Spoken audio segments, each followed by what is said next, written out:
শয়তানকে বেহেশত থেকে ছুঁড়ে ফেলার পর তার বাম পা যেখানে পড়েছে সেখানে গজিয়েছে রসুন, আর ডান পায়ের স্থানে পেঁয়াজ। তুরস্কে পেঁয়াজ রসুন নিয়ে এই মিথ প্রচলিত রয়েছে। আরেকটি মিথ হচ্ছে ভগবান বিষ্ণু যখন মোহিনী অবতার রূপে দেবতাদের অমৃত দেওয়ার জন্য আবির্ভূত হন, তখন রাহু ও কেতু নামে দুই অসুর লুকিয়ে দেবতাদের সারিতে বসেছিল। এরপর ভগবান উভয়ের মুখে অমৃত দেন। তখনই চন্দ্র ও সূর্যদেব ভগবানকে জানান যে ওই দুইজন হচ্ছে অসুর। একথা শুনে তখনই তিনি রাহু ও কেতুর মাথা কাটেন। অমৃত তখনও তাদের গলাবে পাকস্থলীতে ঢুকতে পারেনি, মুখের ভেতরেই ছিল। ফলে তা বেরিয়ে মাটিতে পড়ে। দুই অসুরের গলা থেকে ভূপতিত রক্ত মেশা অমৃত বিন্দু থেকেই পেঁয়াজ ও রসুনের উৎপত্তি। আয়ুর্বেদ শাস্ত্র মানুষের খাদ্যকে তিনটি শ্রেণীতে ভাগ করেছে: সত্য, রাজস ও তামস। পেঁয়াজ ও রসুন হচ্ছে দ্বিতীয় বিভাগের খাবার, যা খেলে চিত্ত অশুভ হয়ে ওঠে, রাগ বাড়ে এবং মনের উপর নিয়ন্ত্রণ থাকে না। তাই ব্রাহ্মণেরা রাজস বিভাগের এই খাদ্যদ্বয় এড়িয়ে চলতেন। তখন প্রচলিত ছিল পেঁয়াজ ও রসুন মানুষের চেতনায় নেতিবাচক প্রভাব ফেলে। এই দুইয়ের মধ্যে রজ ও তম বৈশিষ্ট্য প্রবল, যা চিত্ত চঞ্চল করার পাশাপাশি উত্তেজনা বাড়ায়। শ্রীমদ্ ভাগবত গীতায় আছে, রজ বৈশিষ্ট্য থেকে উদ্ভূত কামই পাপে প্রবৃত্ত করে, তা থেকেই লোভের উৎপত্তি। তাছাড়া তম বৈশিষ্ট্য থেকে অজ্ঞান, প্রমাদ ও মোহ তৈরি হয়। ফলে রজ ও তমর প্রভাবে পাপে প্রবৃত্ত না হওয়ার উদ্দেশ্যে শাস্ত্র অনুসারীরা পেঁয়াজ রসুন পরিত্যাগ করত। 4 শতকে তাওবাদীরা তীব্র গন্ধযুক্ত মোট 5টি সবজির ব্যবহার নিষেধ করে দিয়েছিল। সেগুলোর একটি ছিল পেঁয়াজ। ফুসফুসের জন্য ক্ষতিকর, আগ্রাসী স্বভাব এবং যৌন উদ্বেগ বাড়ায় বলে বৌদ্ধদের মধ্যে অনেকেই এখনো পেঁয়াজ ও রসুন খায় না। মিশরের ফেরাউনরা মমিতে পেঁয়াজ রসুন ব্যবহার করলেও সে দেশের কিছু পুরোহিত দল এটিকে এড়িয়ে চলত। সেই শ্রেণীটির বিষয়ে গ্রিক লেখক প্লুটার্ক লিখেছেন, তারা মনে করত পেঁয়াজ রসুন উপবাসের উপযুক্ত নয়, ভোজ উৎসবের উপযুক্তও নয়, কারণ একদিকে এটা তেষ্টা বাড়ায়, অন্যদিকে চোখের পানির উদ্রেক করে। কালে কালে মুঘলদের হাত ধরে বাঙালিদের রন্ধন শিল্পে ঢুকে পড়ে পেঁয়াজ। কারি বলতে আমরা যা বুঝি, সেখানে পেঁয়াজের উপস্থিতি রান্নার স্বাদকে বহুগুণে বাড়িয়ে দেয়। পেঁয়াজের খারাপ গুণ খুঁজে পাওয়া খুবই দুষ্কর, কিন্তু পেঁয়াজ নিয়ে যে সিন্ডিকেট শুরু হয়েছে, তাতে পেঁয়াজ খাওয়াই মুশকিল হয়ে পড়েছে। পেঁয়াজের দাম শুনলে এখন বুকে ব্যথা শুরু হয়ে যাচ্ছে। আচ্ছা, একটা কথা বলুন তো, এই পেঁয়াজ খাওয়া কি খুব বেশি জরুরি? এই পেঁয়াজ যদি আমরা না খাই তাহলে কি খুব বেশি ক্ষতি হয়ে যাবে? এই পেঁয়াজকে কি বয়কট করা যায় না? অসাধু ব্যবসায়ীদের সিন্ডিকেট ভেঙে দেওয়ার জন্য চলুন পেঁয়াজের কিছু খারাপ দিক নিয়ে আলোচনা করা যাক। এই শীতকালে এমনিতেই অ্যাজমা রোগীদের সংখ্যা বেড়ে যায়, আর অ্যাজমা রোগীদের অবস্থা আরো বেশি গুরুতর হয়ে যায়। আপনি যদি অধিক পরিমাণে পেঁয়াজ খান তাহলে কিন্তু এটা আপনার অ্যাজমার সিমটমসকে আরো বেশি বাড়িয়ে দিতে পারে, কারণ পেঁয়াজে থাকে ডাইঅ্যালিল ডাইসালফাইড এবং লিপিড ট্রান্সফার প্রোটিন। এই দুটো জিনিস অ্যাজমার মতো সিমটমস প্রডিউস করতে পারে। মানে হচ্ছে এই দুটো জিনিসের কারণে অ্যাজমার সিমটমস মানে অ্যাজমার উপসর্গ আরো বেশি বেড়ে যেতে পারে। এছাড়া চোখ লাল হয়ে যাওয়া, চোখে জ্বালা পোড়া করা, নাক দিয়ে পানি পড়া, এসব উপসর্গ সহ সর্বোপরি অ্যালার্জির যত ধরনের উপসর্গ আছে তা কিন্তু পেঁয়াজ বাড়িয়ে দিতে পারে।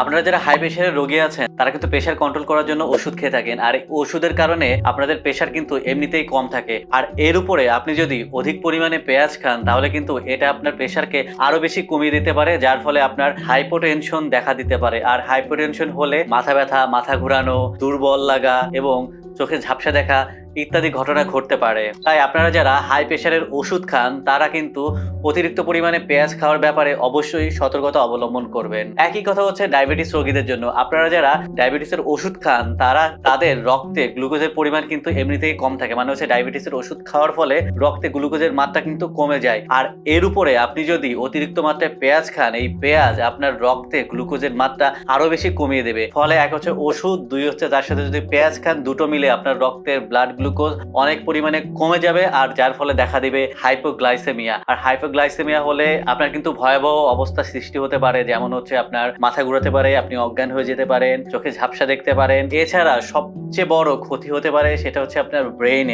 ব্রেন ড্যামেজ হয়ে যেতে পারে, এবং এই ড্যামেজের কারণে আপনি পুরোপুরি পঙ্গু পর্যন্ত হয়ে যেতে পারেন। 1990 এবং 2000 সালের একটা গবেষণায় দেখা গেছে পেঁয়াজ দিয়ে রান্না করা খাবার খেলে গ্যাসের সমস্যা অনেক পরিমাণে বেড়ে যায়। মানে পেঁয়াজ এবং এবং পেঁয়াজ দিয়ে রান্না করা খাবার আপনার অ্যাসিডিটির পরিমাণ অনেকাংশেই বাড়িয়ে দেয়। একই সাথে এই পেঁয়াজ কিন্তু আপনার পেটে হজমে সমস্যা করবে, তাই যাদের আইবিএস এর রোগী আপনারা যারা আছেন তাদের কিন্তু এমনিতেই পেটে অনেক ধরনের সমস্যা থাকে, আর তার উপর আপনারা যদি বেশি পরিমাণে পেঁয়াজ খান তাহলে কিন্তু এটা আপনাদের পেটের সমস্যাকে বহুগুণে বাড়িয়ে দিতে পারে।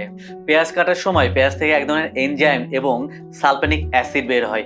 এই দুটো যৌগ মিলে প্রোপান ইথিয়াল এস অক্সাইড তৈরি করে। প্রোপান ইথিয়াল এস অক্সাইড হচ্ছে এক ধরনের ইরিটেটিং গ্যাস। এটা যখন চোখের সংস্পর্শে আসে তখন চোখে ইরিটেশন করে এবং যার ফলে চোখ দিয়ে পানি পড়ে। আর এই প্রোপান ইথিয়াল এস অক্সাইড যখন চোখের পানির সংস্পর্শে আসে তখন এটা সালফিউরিক অ্যাসিডে পরিণত হয়। আর এই সালফিউরিক অ্যাসিডের কারণে কিন্তু আমাদের চোখ জ্বালাপোড়া করে, এবং অতিরিক্ত মাত্রায় যখন সালফিউরিক অ্যাসিড নিঃসৃত হয় তখন কিন্তু আমাদের চোখ অন্ধ পর্যন্ত হয়ে যেতে পারে। তাই পেঁয়াজ কাটার সময় অবশ্যই একটি গ্লাস মানে হচ্ছে চশমা ব্যবহার করা অতি উত্তম।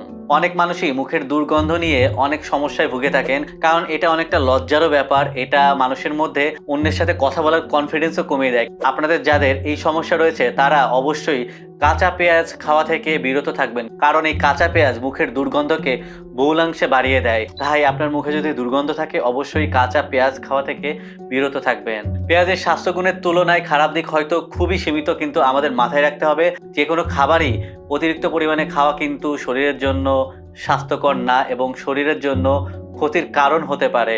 আর এখন যেহেতু পেঁয়াজের দাম একদম ঊর্ধ্বমুখী, তাই পেঁয়াজ খাওয়া কিন্তু কমিয়ে দিতে পারেন, এবং ভালো হয় পেঁয়াজ খাওয়া একদম বন্ধ করে দিতে পারেন। তাহলে হবে কি, ওই সিন্ডিকেট ব্যবসায়ীদের সিন্ডিকেটে চরম পরিমাণে ধস নামবে এবং যার ফলে পেঁয়াজের দাম আবার কমে যাবে। আপনি যদি একদিন বা 2 দিন বা 1 মাস যদি পেঁয়াজ না খেয়ে থাকেন তাহলে ওরা যে গুদামজাত করেছে যে পেঁয়াজগুলো, ওই পেঁয়াজে কিন্তু শিকড় বেরিয়ে যাবে, আর ওই পেঁয়াজ দিয়ে তাদেরকে আর ব্যবসা করা লাগবে না, মানুষের কাছে বেচা লাগবে না, বরং ওই পেঁয়াজ দিয়ে আবার নতুন করে গাছ লাগিয়ে ওইটা থেকে পেঁয়াজ উৎপন্ন করতে হবে।